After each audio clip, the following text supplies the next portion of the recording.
कृषि बिल को लेकर चल रहे किसान आंदोलन को, किसानों और सरकार के बीच जो ज़मीर और ज़मीन की जंग चल रही है, तो इस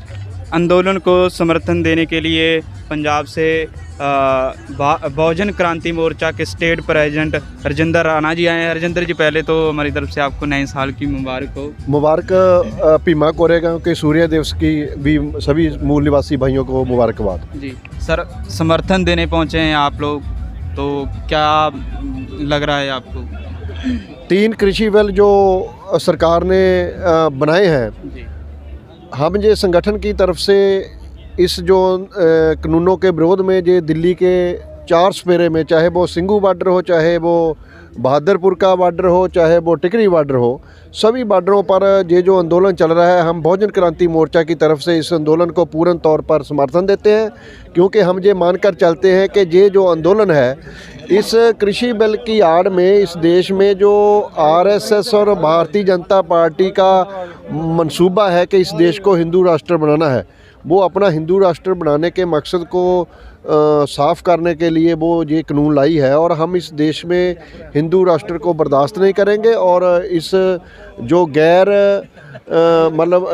मानवतावादी और किसानी विरोधी कानून है, इसको रद्द करवाने के लिए हम इस आंदोलन को पूर्ण तौर पर समर्थन देने के लिए आ जाएं। तो इस जो आंदोलन के जो बांटो और राज करो की नीति सरकारें अपनाती है इन लोगों में, धर्मों और जातियों में, तो वो यहाँ पर एक हो रहे हैं सभी, तो यहाँ पर कुछ पॉजिटिव रिजल्ट देखने को मिल रहे हैं। तो इसका आगे आने वाले भविष्य में क्या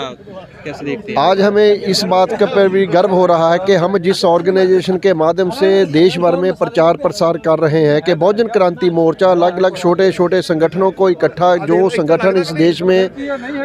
गुलामी के खिलाफ आज़ादी का आंदोलन चलाने में वो विश्वास रखते हैं, उन छोटे छोटे संगठनों को इकट्ठा कर इस देश में बहुजन क्रांति मोर्चा के नाम का संगठन बनाया गया। और आज हमें इस आंदोलन को देखकर इस बात की भी खुशी हो रही है कि हम जो बहुजन क्रांति मोर्चा के माध्यम से जिस बात का प्रचार कर रहे थे कि भाई हमें छोटे छोटे संगठनों में बटे हुए लोगों को इकट्ठा होकर एक बड़ी ताकत निर्माण करना चाहिए, वो जो प्रचार हमने बहुजन क्रांति मोर्चा के माध्यम से किया, उस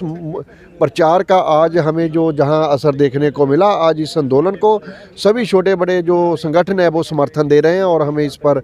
गर्व भी हो रहा है। सर, आप सोशल मुद्दों पर समय समय पर बोलते रहते हैं, सरकार ये कह रही है कि हम शोध हमसे जितनी मर्जी करवा लें बिल में, पर हम पीछे नहीं लेंगे, तो इसका आप मेन जो रीज़न है वो क्या क्या मानते हैं? देखिए, आज जो मैंने पहले बात कही कि सरकार का जो क्लियर है वो एजेंडा कि वो इस देश को हिंदू राष्ट्र बनाना चाहते हैं, तो वो सरकार ये मानकर चलती है कि अगर हम इस कानून को पूर्ण तौर पर लोगों की मांग को स्वीकार करते हुए रद्द करते हैं, तो आगे आने वाले समय में हिंदू राष्ट्र निर्माण के लिए हमारे लिए बड़ी मुसीबतें खड़ी हो सकती हैं। वो मुसीबतें खड़ी ना हो उसके लिए वो वजिद है कि इस कानून को रद्द नहीं करना। लेकिन हम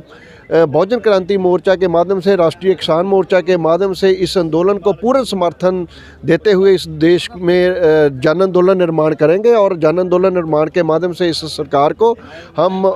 100% मजबूर करेंगे इस कानून को रद्द करने के लिए। पर सरकार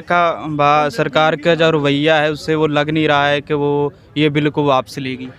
देखिए, अगर हम लीबिया में गद्दाफ़ी राज को देखें, नेपाल में राजा गजेंद्र के राज को देखें, जब वो ऐसा ही अड़ियल रवैया उन लोगों ने वहाँ अपनाया, तो नेपाल की जनता ने वहाँ की राजाशाही को और लीबिया के तानाशाही को उन्होंने गले से पकड़कर ज़मीन में फटका और मौत के घाट उतारा। तो ये हशर मोदी सरकार का भी होने वाला है, तो हम उसको मौत के घाट तो नहीं उतारेंगे, लेकिन उनको कानून रद्द करने के लिए मजबूर ज़रूर कर देंगे। जी बिल्कुल, ये थे हरजिंदर राणा जी, क्योंकि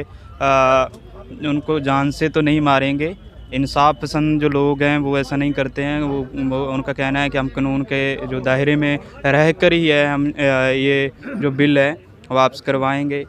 मैं रविंदर सिंह, MNTV, दिल्ली।